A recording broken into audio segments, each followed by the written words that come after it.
आप सुन रहे हैं पुनर्जन्म का एहसास और पीड़ा, लेखिका अरुणा शर्मा द्वारा लिखित एक सच्ची घटना पर आधारित।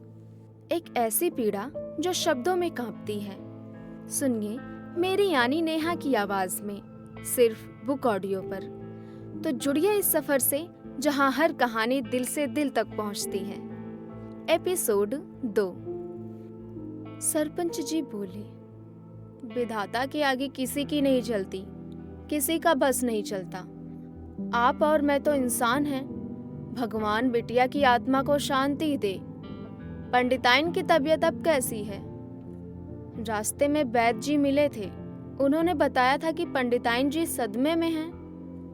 पंडित जी ने कहा, अभी बेहोश है, होश में आने पर ही तबीयत का पता चलेगा। तभी सरपंच जी ने उठते हुए कहा, पंडित जी, किसी भी चीज की जरूरत हो तो हमें बताना। यूं कहकर कोतवाल जी और सरपंच जी चले गए। पंडित जी वहीं दलान में बैठ गए और सोचने लगे। उन्हें बैठे बैठे याद आया कि कैसे उनके चाचा जी ने बेटी के लिए रिश्ता बताया था। लड़का शक्ल सूरत से ठीक ठाक था, बेरोजगार था। अभी उम्र ही क्या है, नौकरी लग जाएगी, ये सोचकर रिश्ते के लिए हाँ कर दी थी। पंडित जी के पास पैसा खूब था। लड़का ना भी कमाएगा तो भी वो अपनी बेटी को कोई कमी नहीं होने देंगे। दिन बीतते गए।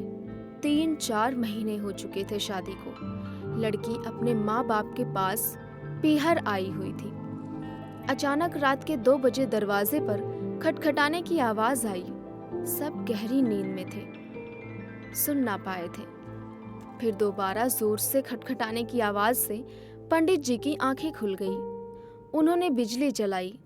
किस्मत से आज गांव में बिजली थी। एकदम से ही बल्ब जल उठी। उन्होंने घड़ी की तरफ देखा तो 2 बज रहे थे। आवाज तेज होती जा रही थी। उन्होंने अपने कपड़े सही किए और तेजी से दरवाजे की तरफ गए। कुंडी खोलने से पहले उन्होंने पूछा, कौन है भाई? मैं हूँ पिताजी, बिसन। बिसन अंग्रेजी में जंगली भैंस को कहते हैं और भारतीय समाज में जमाई सांड की तरह होता है। मुनिया के पिताजी ने झट से दरवाजा खोला तो देखा जमाई बाबू हाफ रहे थे और उनके कपड़ों पर खून के छींटे साफ दिखाई दे रहे थे। उन्होंने बिसन के कंधों को पकड़कर पूछा, क्या हुआ जमाई बाबू? बिसन ने कहा, पहले मुझे अंदर आने दो, फिर सारी बात बताता हूँ। बिसन अपने ससुर के चेहरे को पढ़कर जान चुका था कि वो अपने जमाई की हालत देखकर चिंतित हो उठे हैं। सुगबुगाहट सुन मुनिया की माँ भी जग गई थी। उसने उनींदी आंखों से लेटे लेटे ही पूछा, मुनिया के पापा कौन है? मुनिया के पापा ने बात बदलते हुए कहा, मैंने कुत्ते के भौंकने से दरवाजा खोलकर देखा है, सो जाओ तुम। कुत्ता जमाई आया है, ये वो अपनी पत्नी को कैसे बताते? मुनिया की माँ भी निश्चिंत होकर सो गई। जमाई राजा को चुपचाप मुनिया के पिता बैठक में ले गए और कुर्सी पर बैठा इत्मीनान से पूछा, अब बताओ क्या हुआ? बिसन ने ससुर जी के पांव पकड़ते हुए कहा, मुझे बचा लेना पिताजी, कुछ बताओगे भी या नहीं? मुनिया के पिताजी ने खींचते हुए कहा। खीज चेहरे पर साफ दिख रही थी। तभी बिसन ने अपनी कहानी बतानी शुरू की।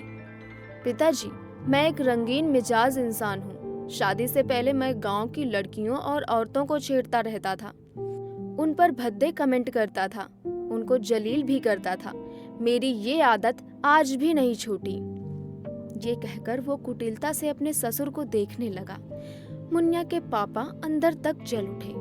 उन्होंने अपने दांतों को पीसते हुए क्रोध पर काबू पाने की कोशिश करने लगे।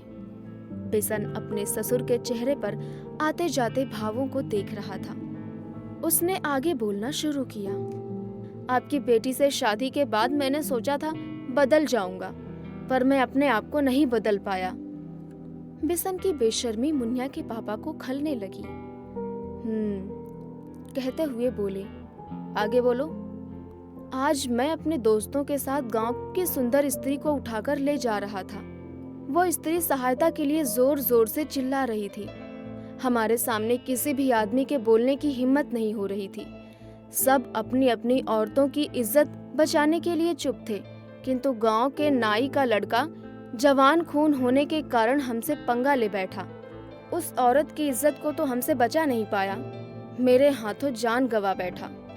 ये सुनकर मुन्या के पापा के पैर कांपने लगे। उनकी बोली बंद हो गई। आज उनके सामने उनका जमाई नहीं, एक खूनी बैठा था।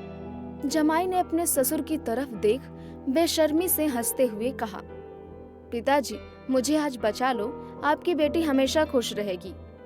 मुन्या के पिता की आंखों में आंसू आ गए। उन्होंने कहा, सो जाओ, रात ज्यादा हो गई है।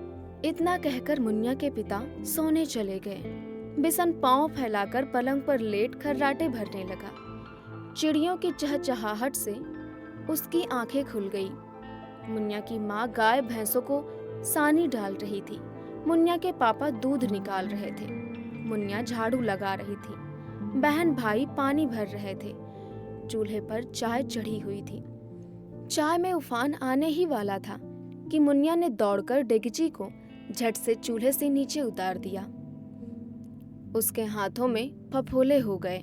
वो उनको सहला ही रही थी कि उसके पापा दूध की बाल्टी लिए वहां आ गए और बोले, बेटा क्या हुआ?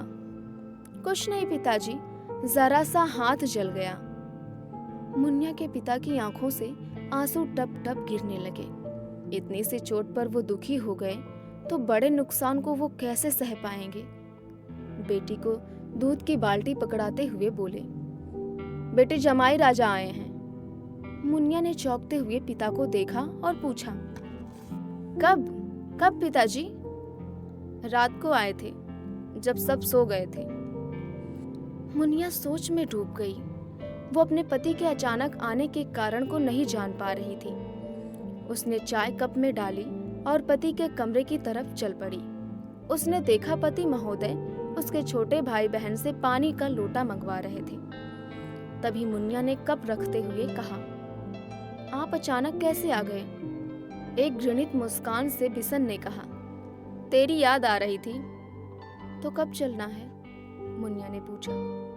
अरे मेरी जान, अभी तो 10-15 दिन यहीं रहूंगा। मुन्या खून का घूंट पीते हुए बोली। भला क्यों? मुन्या अपने पति को अच्छे से जानती थी। बिना मतलब ये इंसान यहाँ नहीं आया है, इसके पीछे जरूर कोई ना कोई बात है। मुन्या तुरंत कमरे से निकलकर चूल्हे चौके में व्यस्त हो गई। मुन्या के पति के आने की खबर आसपास के घरों में लग चुकी थी।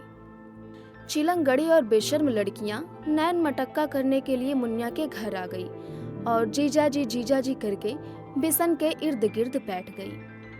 तभी मुन्या की छोटी बहन बसंती आई और उसने बिशन को खा जाने वाली निगाहों से देखा।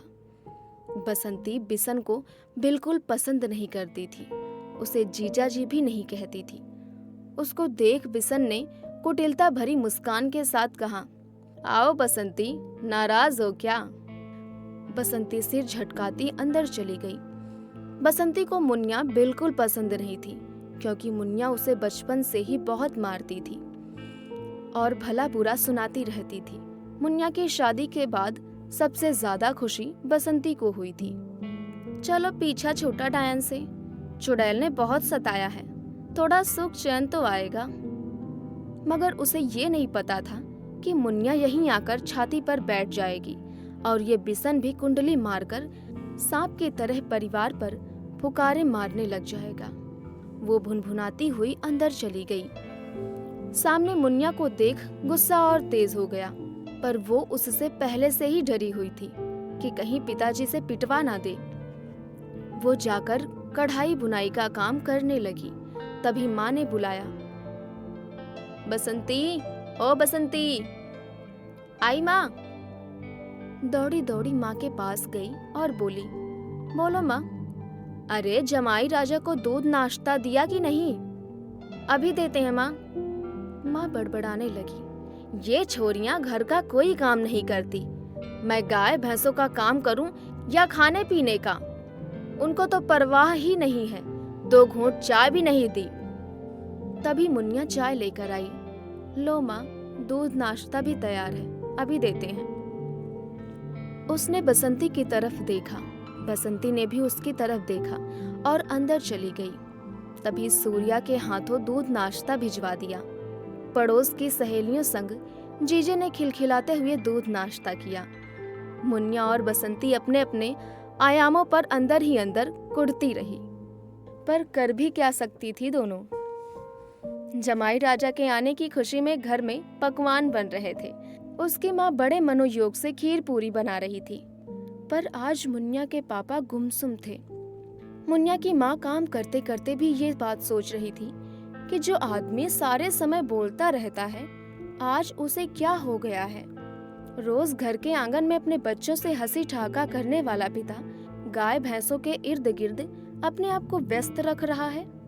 खाना बनकर तैयार हो चुका था। घर पकवानों की खुशबू से महक उठा। मुन्निया की माँ ने अपने बेटे बसंत से पिता को कहलवाया कि भोजन तैयार है, आ जाओ। अनमने से पंडित जी ने कहा, पहले जमाई राजा को खिला दो, फिर मैं आता हूँ। माँ ने बिसन के लिए खाना परोसा। सबसे छोटे बेटे जुगनू को भोजन खिलाने का जिम्मा सौंपा। इस कहानी में आगे क्या होता है जानने के लिए सुनते रहिए बुक ऑडियो।